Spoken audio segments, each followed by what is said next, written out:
안녕하세요. 매일매일 습관처럼 매일 행정법 정인영과 함께하고 있습니다. 자, 6월 24일이죠. 아유, 벌써 4월달 시작한 게 벌써 6월달까지 접어들었어요. 자, 매일 행정법 정인영과 함께 하시는 매일 행정법. 우리 지난주 토요일날 22일날 지방직 9급 시험이 있었습니다. 자, 지방직 9급 시험 요번에 나왔으니까 따끈따끈한 거 우리 이제 요걸로 이제 해설장의를 좀 시작해 보겠습니다. 자, 찾아오신 분 감사하고요. 우리 행정법 실력 같이 한번 늘려봅시다. 갑시다. 자, 월요일 매일 행정법. 자, 24년도 지방직 9급 문제입니다. 일단은 총칙에서 일반 원칙. 아우, 단골 손님이죠. 신뢰보 원칙 또 여지없이 나왔습니다. 항상 나오는 거지만 일반 원칙 이제 행정기본법에 법적 근거도 마련돼 있으니까요. 한번 먼저 살펴보도록 하겠습니다. 신뢰보 원칙. 자, 일단은 행정기본법의 근거는 마련돼 있어요. 일단은 8조의 법치행정, 그래서 법률보 원칙 요거 근거 있죠. 8조부터 시작해서 여기 행정에 관한 근거, 법치주의, 법률유보 요거 만들어져 있고요. 그 다음에 9조부터 이제 평등원칙을 시작으로 그래서 9조, 10조, 11조, 12조, 13조까지죠. 13조까지 그래갖고 비평 신신부, 자, 평비 신신부, 그래갖고 12조의 신뢰보 원칙까지 마련돼 있어요. 자, 그 중에 12조가 바로 신뢰보 원칙. 그 다음에 1항의 신뢰보 원칙, 2항의 실권, 실효의 법리까지 근거까지 마련되어 있고요. 자, 요번에 원래는 더 비평, 신부 해갖고 4가지였는데, 이제는 신의성실, 그 다음에 권리남용이라는, 법세계 일반 원칙이죠. 그건 행정법에서만 쓰는 건 아니고요. 이 세계, 저 세계 어디서나 신의성실하게 해야 되고, 권리는 남용해서는 안 되는 건 당연한 건데, 당연한 거니까 일반 원칙이죠. 그런데 이제 명시적 규정까지 두었습니다.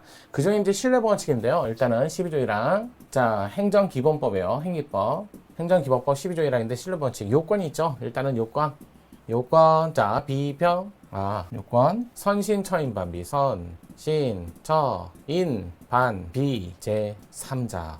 자, 이 요건에서 관련된 판례로 여러분 시험 문제에 대부분 나오죠. 요번도 마찬가지였고요. 변하지 않습니다. 그래서 선행행위가 필요하고 이거는 행정청의 선행행위고요. 여기는 상대방의 신뢰. 그것도 그냥 신뢰 안 돼요. 보호가치 있는 신뢰. 가치가 있는 신뢰여야 되고요. 그 다음에 처리행위. 여기까지는 상대방의 처리행위. 여기까지. 그 다음에 인과관계. 당연히 필요하죠. 인과관계는. 그러고 나서 인과관계는 자, 피해 발생해야 돼요. 손해 발생. 그래서 반환은 자, 선행행위의 반환은 후행 처분. 청의 결정이죠. 처분. 그래서 자, 마지막에 그렇다 해서 무조건 보호한다라는 게 아니라 비교, 형량을 해야 된다, 교량을 해야 된다 이렇게 나오고 그럴 때 모두 함께 제3자도 더 제3자로 솔직히 요건이라고 보기 그렇고요. 자, 선신처인 반비 그냥 가로 안에 제3자 이렇게 외워두시면 그러면 조금 더 편리하게 쓸 수 있죠. 자, 행정청의 권한 유무는 무관하다. 이건 너무 많이 하실 거예요. 그래서 행정청이 권한이 있다 없다 그거 따지지 않는다. 그래서 행정청의 뭐 권한 분장, 권한 분배 이렇게 쓰는데 그걸 이렇게 말을 하죠. 분장, 분배, 그거하고도 무관하다. 그래서 행정청의 선행행위로서 공적인 견해, 표명, 단순히 자 표명까지 하셔야 돼요. 견해이기만 하면 되는데 표명까지는 하셔야죠.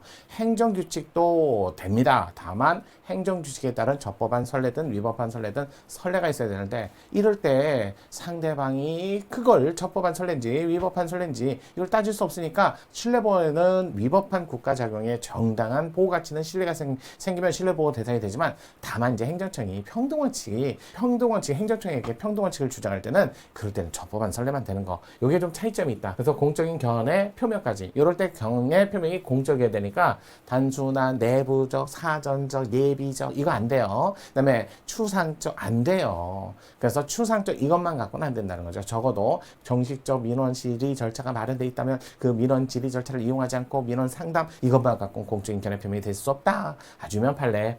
자, 그 다음에 이제 상대방의 요건이죠. 신뢰, 처리행위. 자, 상대방은 보호가치 있는 신뢰, 정당한 신뢰해야 된다는 거죠. 거짓이나 부정한 행위를 했다. 그 다음에 거짓 자료를 제출했다. 이건 정당한 신뢰에 근거가 될 수 없습니다. 또 상대방은 또 이거 수임인, 위임인, 함께 모두를 뭐 이렇게 얘기를 하죠. 과실 여부. 그래서 과실 여부를 함께. 그래서 과실이 없어야 된다. 중대한 과실. 그럼 경과실뿐만 아니라 그냥 과실이 없어야 된다. 그래야 정당하죠. 고의과실. 당연히 부정행위 안 해야 되고요. 그래서 믿음만 있으면 안 돼요. 처리행위, 액션. 자, 뭔가 신청을 했다든지 거기에 따른 뭔가 이렇게 투자를 했다든지 이 처리행위, 상대방의 보호가치는 신뢰해서 처리행위는 적극, 소극 다 돼요. 여기도 마찬가지 표명은 적극, 소극, 명시, 묵시 다 되는 거 아시죠? 그래서 다만 이제 묵시적 의사표시가 되기 위해서는 뭔가 의무가 있어야 돼. 또는 묵시적 의사표시가 되기 위해서는 뭔가 의사표시로 볼 수 있는 사정이 존재해야 돼. 이런 말 하잖아요. 여기도 적극, 소극 다 됩니다. 자, 그 다음에 인과관계는 뭐 당연한 거고요. 그 다음에 선행행위에 반하는 이제 와서 다른 처벌을 했을 때 그 처벌을 들고 왜 이 처벌이 나왔냐고 따지는 거죠. 왜? 선행행위에 내가 많은 처리행위까지 붙여넣어서 보호가치 있는, 쉽게 얘기해서 법률상 이익까지 붙여놨다. 다만 반사적 이익은 안 되는 거 아시죠? 그러니까 이제 피해 발생하니까, 그런데 무조건 보호가 아니라 비교결합한다, 형량한다. 요거까지 반드시 암기를 잘 정리를 하셔야, 그래야 신뢰법원칙에 반한다, 반하지 않는다를 논할 수 있을 것 같아요. 자, 그러면 문제 바로 보도록 할게요.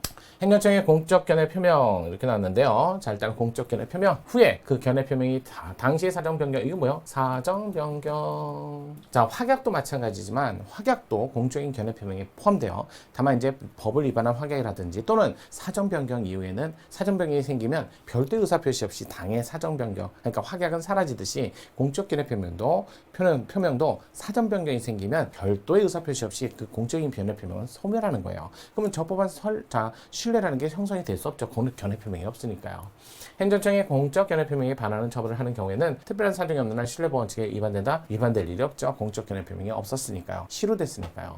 자, 그다음에 두 번째 신뢰법원칙 개인의 기책 사유라 하면 정당한 신뢰가 있어야 되는데 기책 사유가 없어야죠. 위민, 수민 모두를 적극, 소극, 자, 한마디로 명시, 묵시 다 돼요. 자, 일단은 행정청의 견해 표명의 하자가 상대방 등의 관계자의 사실은폐나 기타 사유 방법에 의해서 신청 행위하는 등 부정행위에 기인한 것이거나 그러한 부정행위가 없더라도 하자가 있음을 알았거나 중대한 과실로 알지 못한 전문가는 당연히 공무원이 잘못된 설명을 했을 때 그걸 바로잡아야 할 의무가 있어요. 그런데 충분히 알았거나 알 수 있었는데도 불구하고 아무 말 하지 않고 그걸 공적 견해 표명으로 신뢰보호를 주라는 건 안 받아줘. 3번 행정청에 공적 견해 표명이 있었는지 여부를 판단함에 있어서는 반드시 행정조직상 형식적 권한 분장에 구애될 것은 아니고요. 나왔죠? 형식적 권한 분배,